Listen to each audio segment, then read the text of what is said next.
Fala pessoal, eu sou Mauro, economista do Porquê, e começa agora mais um episódio do Economista em Tudo.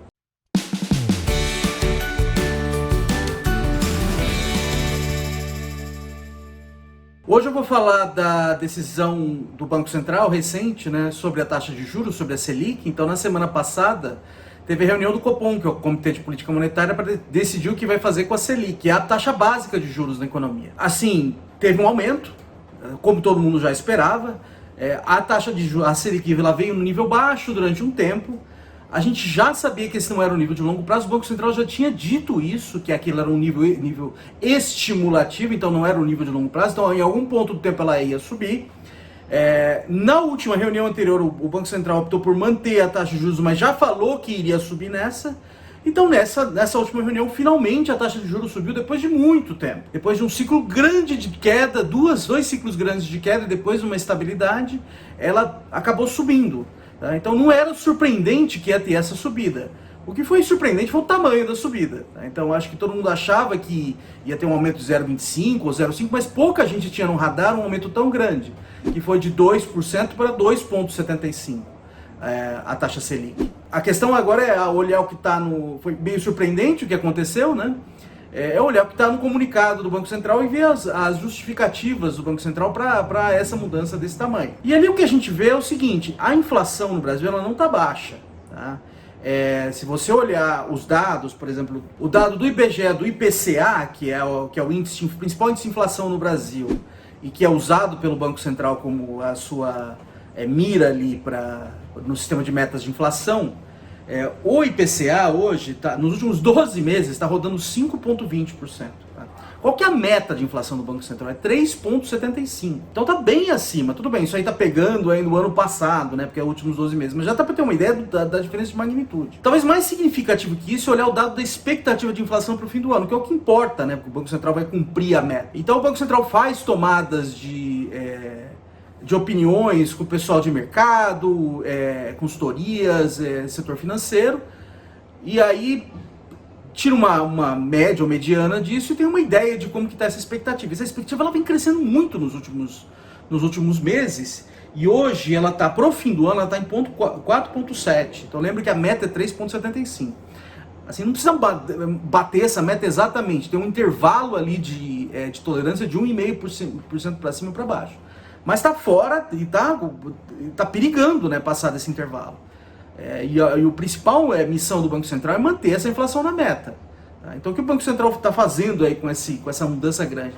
Está sinalizando: olha, eu estou preocupado com isso. Eu estou olhando para esse número de inflação e ele está me deixando preocupado. Então eu estou dando um sinal para vocês que eu tô de olho nisso aí mesmo. E aí a hora que você lê o comunicado dá para ver bem isso, né? Que a ideia é trazer a inflação mais próximo da meta e você dar um sinal com essa mudança desse tamanho.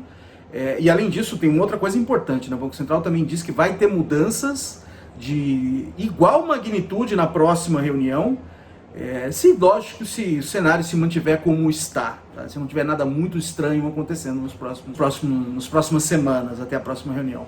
Tá? Então, dá para esperar um aumento no mesmo tamanho na próxima reunião. Então a gente vai ter uma trajetória aí agressiva de aumento na Selic. Então aí o Banco Central está falando para o público: olha, estou preocupado e estou querendo trazer essa inflação para a meta. E a ideia é que você traga mais rapidamente as expectativas para baixo, tá? De modo a acertar a meta de inflação. A hora que você olha para os próximos anos 22, 23 e 24, as expectativas ainda estão bem alinhadas.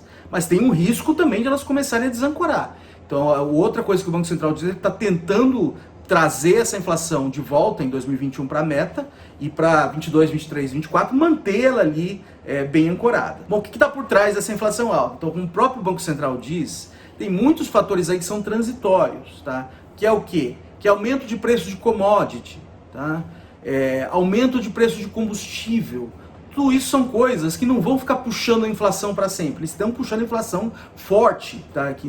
Que commodities tem a ver com preço de alimento. Combustível, assim, também é uma coisa que pesa muito no índice de inflação. Então tudo isso está contribuindo para puxar o IPCA para cima. Só que isso aí não vai ficar crescendo para sempre, tá? Nesse ritmo.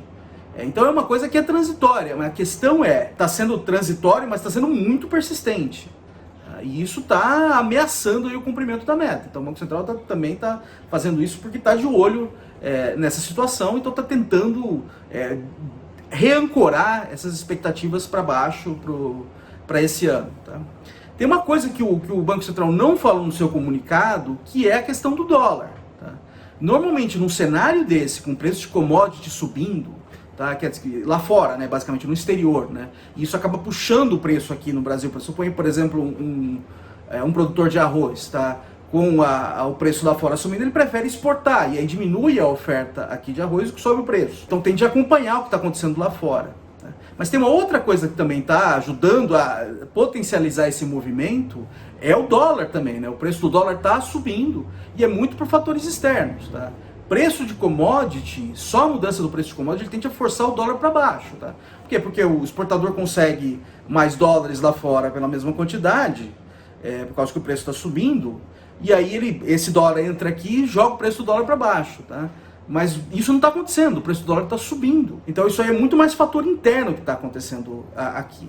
Então esse aí, na verdade, é o elefante na sala, né? Que não foi mencionado ali, que esse desarranjo completo no governo, essa falta de perspectiva para resolver o problema da pandemia, vacinação andando devagar, tá? E uma perspectiva muito incerta. Tá? E o governo ainda insistindo em teorias conspiratórias, tá? Em negar a ciência, então tudo isso está gerando muita incerteza. Isso aí puxa o dólar para cima, né? Além disso, você tem essas declarações erráticas do presidente também, indo, por exemplo, tentando meter o dedo na Petrobras, indo contra o projeto da equipe econômica em muitos aspectos. Tá, tudo isso está puxando o dólar para cima. Então, puxa o dólar para cima, você potencializa ainda mais esse movimento da inflação, né? Por quê? Porque os produtos importados ficam mais caros em reais, tá? Então não é só produtos importados, são insumos que são usados também na produção, isso acaba encarecendo produtos aqui dentro. E além disso, você tem as commodities também, que se você aumenta o preço do dólar, aumenta ainda mais essa propensão a exportar, e aí contribui ainda mais para subir o preço, né, internamente. Então tudo isso aí está puxando a inflação para cima. Isso é uma coisa que acabou não mencionado ali no comunicado do Banco Central, que é um efeito importante. Então acho que o ponto principal é esse aqui. Tá? Você tem fatores aí que estão puxando a inflação para cima, são fatores transitórios, que não vão durar para sempre, mas estão sendo muito persistentes. Isso está ameaçando o cumprimento da meta. E aí tem um fator ainda que está por trás aí de tudo isso, que é um fator permanente que também ameaça o cumprimento da meta de inflação, que é o risco do país. Tá? Então você tem um risco fiscal grande, ele não vai embora. Com o aprofundamento da pandemia, esse risco fiscal cada vez pior, né? Porque não resolvendo a pandemia, o governo tem que continuar gastando um monte de outras coisas para suportar a economia, a arrecadação de impostos também não reage. Então o risco fiscal tende a piorar com isso. E isso aí é um risco de longo prazo para a inflação. E o Banco Central menciona isso lá. Então eu acho que um dos pontos que ficam do lado um pouco de fora ali, o que é compreensível, mas que são os grandes elefantes na sala, é esse governo errático, essa bagunça que acontece no Poder Executivo, que você tem um projeto da equipe econômica, e você tem o presidente fazendo coisas diferentes, essa falta de perspectiva para resolver o problema da pandemia, e aí, assim, isso aí empurrando o dólar para cima, aumentando o risco fiscal e botando risco inflacionário no jogo. E aí o Banco Central tendo que entrar para empurrar esse risco inflacionário para baixo, para segurar essa expectativa. É isso aí, pessoal. Muito obrigado por ter assistido o vídeo. A gente volta a conversar mais na semana que vem. Dá uma olhada no nosso canal, tem bastante conteúdo lá. O endereço é www.porquê.com.br. A gente também está nas redes sociais, está aqui no YouTube, no Facebook, no Instagram e no Twitter. E é isso aí, até semana que vem. Um abraço!